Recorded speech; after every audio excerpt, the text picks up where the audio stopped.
नामदेव जी महाराज बोले अन्न तो नहीं मिलेगा। बोले मेरे प्राण जाएंगे तो भी नहीं। बोले ठीक, अच्छी बात है, वैकुंठ मिलेगा एकादशी आज।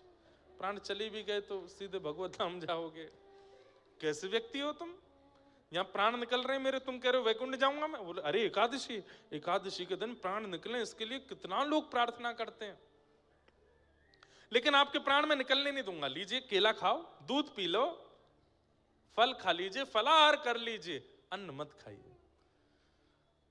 ठाकुर जी बोले ठीक है, तो मैं दूसरे के घर चला जाऊंगा। बोले वहां मैं जाने नहीं दूंगा, क्योंकि मुझे पता है आप अन्न खा लोगे, और मैं किसी को अन्न खाने नहीं देता एकादशी के दिन। भगवान बोले बड़े विचित्र आदमी हो, खुद भी नहीं खिलाते, मुझे कहीं खाने भी नहीं देते, जाने भी नहीं देते। अरे मेरे प्राण निकल रहे हैं। भगवान जोर जोर से नाटक करने लगे, चिल्लाने लगे, अरे नगरवासियों, अरे इसने मुझे कैद कर लिया है, मेरे प्राण निकलवा रहा है जबरदस्ती। नामदेव जी बोले नहीं नहीं नगरवासियों, मैं इनके प्राण, मैं फल खिला रहा हूं, ये खा नहीं रहे हैं, आज एकादशी, अन्न में खाने नहीं दूंगा।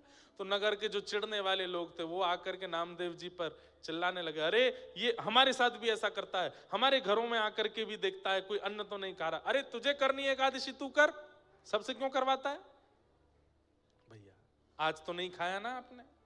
बोले कि अभी भी देखो इसको यही चिंता है कि मैंने अन्न तो नहीं खाया, अपनी चिंता कर, मेरा तो उद्धार हो जाएगा, पर मुझे है कि सबका होना चाहिए, कोई रह ना जाए इस धराधाम पर, सब पंढरीनाथ को प्राप्त कर लें।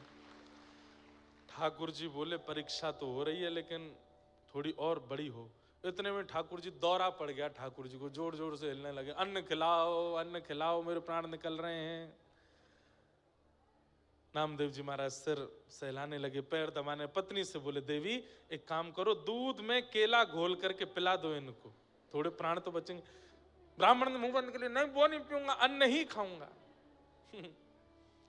अब मेरे प्राण निकल रहे हैं, प्राण निकल रहे हैं। आंखें ऊपर चढ़ा ली भगवान ने, और देखते ही देखते सचमुच के जैसे प्राण निकल जाते हैं वैसे ठाकुर जी हो गए।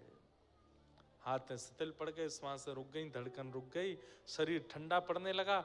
नगर के लोग बोले अरे नामदेव, ऐसा पाप करके तू कौन से नरक में जाएगा, कौन सी ऐसी एकादशी जिससे तेने प्राण हरण कर लिया एक ब्राह्मण के। नामदेव जी महाराज पत्नी से बोले देवी हमारी निष्ठा के कारण किसी के प्राण गए हैं, ये अकेले नहीं जाएंगे, इनकी चिता में हम लोग जीवित प्रवेश करेंगे, हम भी इनके साथ जाएंगे, हम नहीं रहेंगे, हमारी वजह से प्राण गए। अपने घर में ही चिता बनाई, उनका शव रखा, एक शव की तरफ पत्नी पति और सब बच्चों को भी बैठा लिया, और अग्नि हाथ में लेकर के नीचे चिता में अग्नि प्रज्वलित कर ली, हाथ जोड़ के